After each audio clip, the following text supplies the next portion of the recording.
Newton और गुरुत्वाकर्षण की कहानी। समय 1665 1666। स्थान इंग्लैंड, वुल्सथॉर्प मैनर। 1665 में जब लंदन में ब्यूबोनिक प्लेग फैला तो कैम्ब्रिज यूनिवर्सिटी को अस्थायी रूप से बंद करना पड़ा। न्यूटन, जो उस समय एक युवा छात्र थे, अपने गांव वुल्सथॉर्प लौट आए। वहीं एक दिन बगीचे में बैठते हुए उन्होंने देखा कि एक सेब पेड़ से नीचे गिरा। अब सेब का गिरना तो हर कोई देखता है, लेकिन न्यूटन के दिमाग में सवाल उठ गया, सेब हमेशा सीधा नीचे ही क्यों गिरता है? तिरछा या ऊपर क्यों नहीं जाता? सोच की दिशा बदलने वाला सवाल न्यूटन ने सोचना शुरू किया। अगर सेब गिरता है तो उस पर कोई अदृश्य बल होना चाहिए जो उसे धरती की ओर खींचता है।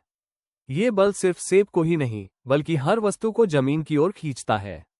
फिर उन्होंने कल्पना की, अगर कोई चीज बहुत दूर है, जैसे चांद, क्या उस पर भी वही बल असर करता है? क्या यही बल चांद को धरती के चारों ओर घुमाए रखता है, जैसे पत्थर को डोरी में घुमाने पर डोरी का खिंचाव?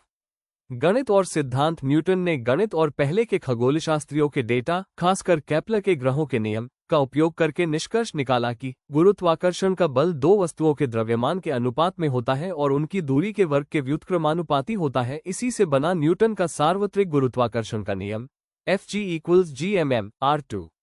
कहानी का असली सबक सेब का गिरना एक प्रेरणा थी, खोज नहीं। असल कमाल न्यूटन की जिज्ञासा और यह आदत थी कि वह साधारण घटनाओं में भी गहरे सवाल ढूंढ लेते थे।